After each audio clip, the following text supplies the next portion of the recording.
जय हिंद सभी स्टूडेंट के लिए। अरे मैं ना रुकूंगा कभी, मैं ना झुकूंगा कभी, क्योंकि रुक और झुक गए ना तो कोई मार के चला जाएगा। तो जैसा कि अब देख रहे हैं कि हम पढ़ने वाले भौगोलिक पृष्ठभूमि, तो भारत का भौगोलिक पृष्ठभूमि, ठीक है। तो भारत का यहाँ नक्शा बना चुके हैं। अब एक में देखते हैं कि ये जो बीचों बीच जो हम डाल रखे हैं, ये है बिंद और सतपुड़ा की पर्वत।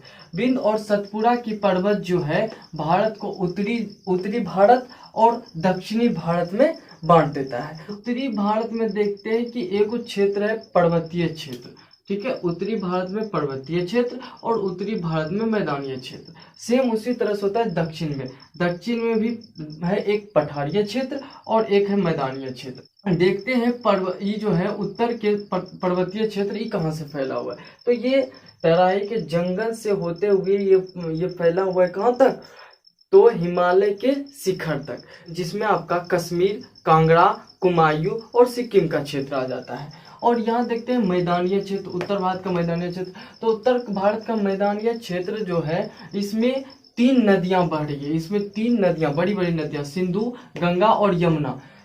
सिंधु, गंगा, यमुना ये मैदान में बह रहा है। और इससे क्या होता है, नदी जब बहती है तो सिंचाई अधिक होता है, ठीक है। तो इन मैदानी क्षेत्र में सबसे ज्यादा उपजाऊ भूमि है, ठीक है। मतलब भारत के सर्वाधिक पैदावार जो भूमि है ना, यही है उत्तर के मैदानी क्षेत्र, ठीक। अब आते हैं दक्षिण की ओर। दक्षिण के पठारीय क्षेत्र देखते हैं। तो दक्षिण के पठारीय क्षेत्र में बह रहा है नर्मदा और ताप्ती नदी, ठीक है। और फिर देखते हैं दक्षिण के मैदानी क्षेत्र। दक्षिण के मैदानी क्षेत्र में बह रहा है कृष्णा, गोदावरी और कावेरी, ये तीनों नदियां बह रही है। और ये तीनों नदियां के जो डेल्टा होता है ना, उसी डेल्टा पर यहाँ फसल होता है, ठीक। अब इतना को देख चुके हैं। अब चलते हैं हम गुंजिक कि यहाँ पर्वतीय क्षेत्र में है उत्तर के पर्वतीय क्षेत्र। ये जो पर्वत के क्षेत्र होता है ना, उत्तर के पर्वतीय क्षेत्र, यहाँ पर ये मध्य एशिया या फिर इधर के जो एशिया, मध्य एशिया बोलो,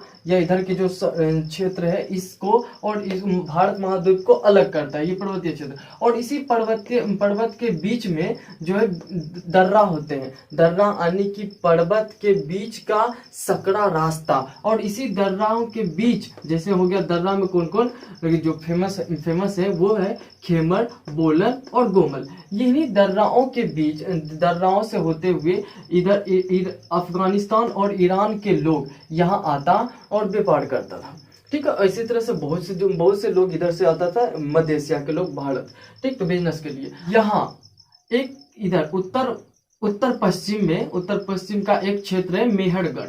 मेहरगढ़ में 6000 ईसा पूर्व जो और गेहूं का खेती हुआ था। अब देखते हैं इधर उत्तर पूरब में कुछ पहाड़ियां हैं, छोटे छोटे पहाड़ियां जिस पर लोग रहते थे, ठीक है। तो एक में हो गया कौन कौन, तो गारो, खासी, जयंती, मिसमी और नागा। तो इस पहाड़ियों पर जितने भी आदिवासी रहते थे, उन आदिवासियों को उसी पहाड़ी के नाम से जाना। जैसे कि हो गया कुछ कोई मिसमी पहाड़ी पर रह रहा है तो मिसमिया है। और ई कोई नागा पर रहता है तो ये नागा है, ओकरा जो लोग देखते हैं तो ये नागा के है, आई गारो का है तो खांसी के है। इस तरह से होता रहता था। अब देखो, तो अब आते हैं कुछ कि बिंद पर्वत के दक्षिण की तरफ, बिंद पर्वत के दक्षिण की तरफ एक पहाड़ी है जिसको हम बोलते हैं ब्रह्मगिरी।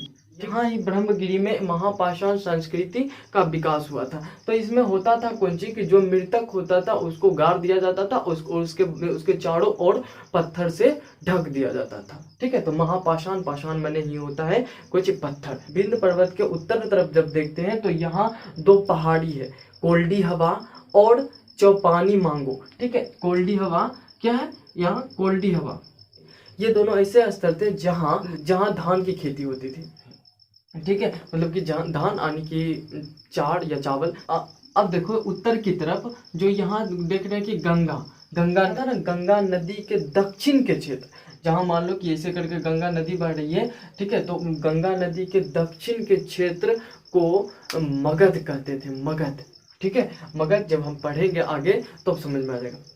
ठीक है, मगध यानी पटना। ठीक है, तो मगध कहाँ, तो गंगा नदी के दक्षिण क्षेत्र में मगध बसा था। ठीक है, तो इसके बारे में हम आगे बढ़ेंगे। तो इतना चीज तो हो गया। तो इस तरह से देखते हैं उस जमाने के लोग किस तरह से अपना गुजर बसर करते थे, पहाड़ी, नदी, तालाब, इन्ने उन्ने, मतलब सगर बसते थे, है ना। बहुत ढंग से, बहुत कष्ट से वो अपना जीवन व्यतीत करते, भोजन से भोजन के लिए इधर से उधर भटकते रहता था, एक पहाड़ी से दूसरे पहाड़ी के। अब यहाँ तक कि और बात कुछ कि शिक्षा के यहाँ के गुरु जो होता था, एक जगह से दूसरी जगह वो भी भ्रमण करता कि ये जो रास्ता है, खेमर है, बोलन है और गोमल है, इन रास्तों के मदद से, है ना, इन दरारों के मदद से इधर से उधर, मतलब कि भारतीय उपमहाद्वीप के लोग दोसर तरफ जाता था, है ना, दोसर देश की तरफ जाता था। और मतलब साफ है कि जब दोसर जगह जाता था तो यहाँ की संस्कृति उठ करके उधर भी जाते रहती थी। तो स्वाभाविक है ना। तो मतलब संस्कृति का भी विकास होने लगा। अब हम तो बस इतना ही करते हैं इस वीडियो में। तो यदि अच्छा लगा तो लाइक, सब्सक्राइब एंड सपोर्टिंग। तो जाते जाते एक बात और, माचिस भले टेढ़ी हो लेकिन आग हम लगाएंगे। तो दम लगा के पढ़िए और पूरा जोश लगा के पढ़िए। तो मिलते हैं अगला वीडियो में, और उसमें देखेंगे कि भारत का नाम हिंदुस्तान, भारत, इंडिया, ये सब पढ़ा। ठीक है, तो